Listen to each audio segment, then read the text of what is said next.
to China now, where home buyers, furious at the delayed completion of their properties that they're already paying for, have taken things into their own hands.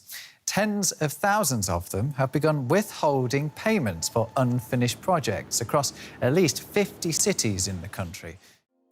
This summer, hundreds of thousands of Chinese people have sent angry messages to developers, banks, and local governments that have reverberated in Beijing's halls of power. "You stop construction, I stop paying my mortgage," says one letter, sent on behalf of 7,200 households that bought deeds in the same property development in Chongqing.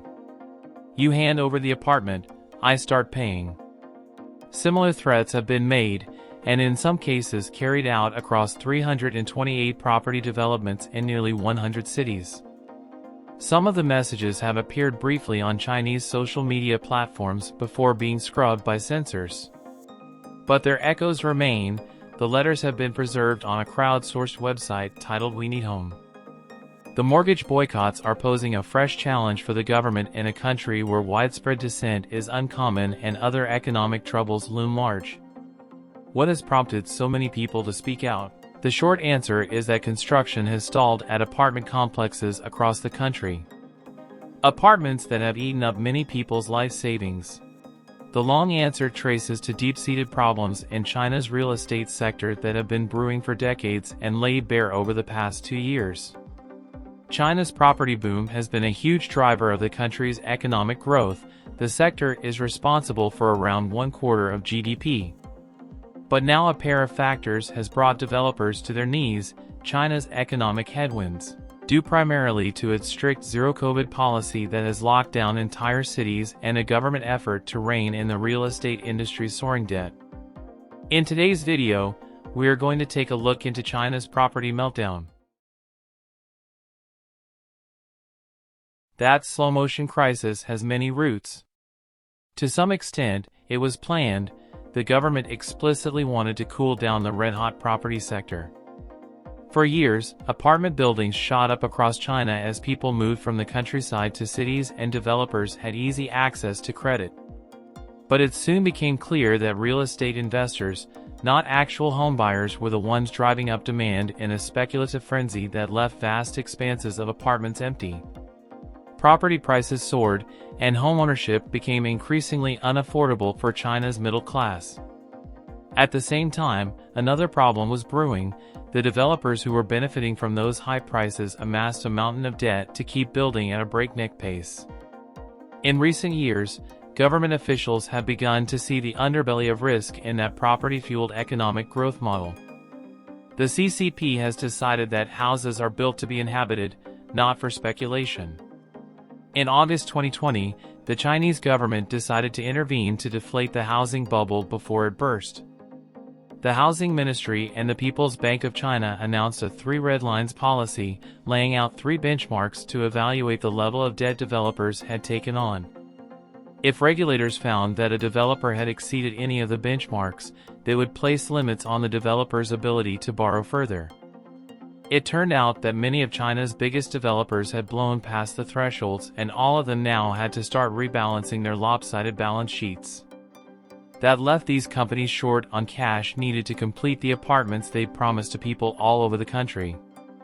The early seeds of the boycott movement were planted. In the wake of the 3 red lines policy, China appeared to come close to its own Lehman Brothers moment last year. As in, a moment when one company's troubles nearly cratered the country's economy. Evergrande is the poster child for China's real estate craze. It's a privately owned company that became China's largest real estate developer, and as it grew, it took on an enormous amount of debt, more than $300 billion as of last year. Even before the 3 red lines policy, Evergrande was facing pressure as China's economic growth slowed, cooling demand for the company's often lavish properties. But the new policy pushed it over the edge. Because it could no longer borrow as easily under the new government rules, Evergrande had to begin rapidly selling off pieces of its diverse business empire. But it still couldn't keep up with its debt payment schedule. Last December, Evergrande failed to make payments to international bondholders, thereby officially crossing over into default territory. Evergrande's fall immediately set off concerns that China's whole real estate sector would collapse. But instead, Evergrande's troubles and China's response have been a part of that slow-motion crisis. The government decided to intervene and has worked with Evergrande to develop a plan to restore the company to solvency. For now, a full collapse has been averted, but Evergrande's path forward remains uncertain. It recently missed a July deadline to release a plan for restructuring its debts. Meanwhile, the same story has played out for other large developers in China. The new rules have hit their ability to borrow from banks, and Evergrande's high-profile struggles have made it harder for all these companies to access capital from foreign markets. Experts told that some of this fallout from the red line policy was inevitable, but it was made worse because of a perfect storm of other economic factors. To do this in 2020, 2021, it seemed reasonable that maybe they would be able to pull it off, but with zero COVID really destroying other economic activity, it's really made things a lot more difficult. The downfall of Evergrande and other behemoth developers leads back to all those angry mortgage holders. Evergrande is now the target of the largest number of mortgage boycotts, according to Weenie Home. Of the 328 developments where homeowners are threatening to withhold their mortgage payments, 52 are Evergrande properties. Government policies certainly contributed to the problems, but they are magnified by China's unusual and problematic property sales model. China's real estate developers typically use a pre-sales tactic in which buyers or the banks that hold their mortgages must pay in full for homes that have yet to be built. So even before many Chinese people move into their apartments, they are already making mortgage payments. That model worked well enough while developers were able to build at a rapid pace and hand over apartments, but the recent setbacks have thrown wrenches into that process. In the past, developers were able to illegally tap into the cash they collected from pre-sales to build other projects in their portfolio. But with zero COVID hitting the economy, people have been less willing to buy apartments, so these sales have fallen. That in turn has left developers short on cash for construction. With no money in hand, developers started to push the pause button on their construction projects, leaving hundreds of thousands of people paying mortgages with no idea when they will actually move into their apartments. That's why so many mortgage holders have banded together and threatened to stop paying. Chinese government officials are working hard to contain the boycotts and keep the property market from going farther off the rails.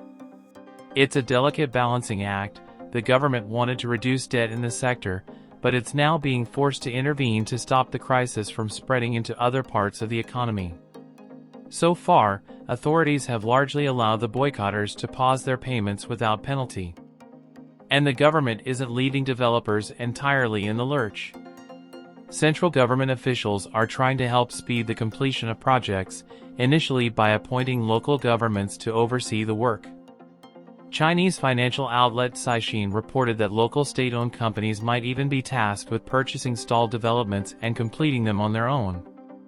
But local governments alone can't fix the problem, in part because they are already highly indebted from implementing the costly zero-COVID policy, and the central government seems to realize as much. Bloomberg reported last week that the central bank will provide nearly $30 billion in special loans to developers to help them finish the delayed projects. Meanwhile, even if the government ultimately manages to get developers to deliver most of the apartments to the boycotters, the broader distress in the property sector still threatens the country. Sales across China's top 100 property developers dropped by half in the first 6 months of the year, according to the New York Times. Home prices have also been falling, and more developers are still expected to default this year. In some ways, this is what the government was aiming for, but the real estate sector has plunged too quickly due to zero COVID. Where will this downward spiral leave China? It is likely to stick to a path of reining in the property sector to a large extent, even if it continues to come at an economic cost. But that means Beijing risks intervening too little and allowing the economy to tumble much deeper. the real estate crisis could eventually spill over into a bigger financial crisis. I would be a lot more concerned in the second half of the year and in early 2023 that we really haven't seen the impact of falling property sales on the financial sector yet. It's really hard to predict exactly where that's going to show up. And that's all for today's video. Hopefully everything goes well with China and its property sector. If you enjoyed the content in this channel, feel free to hit the like and subscribe for more videos like this.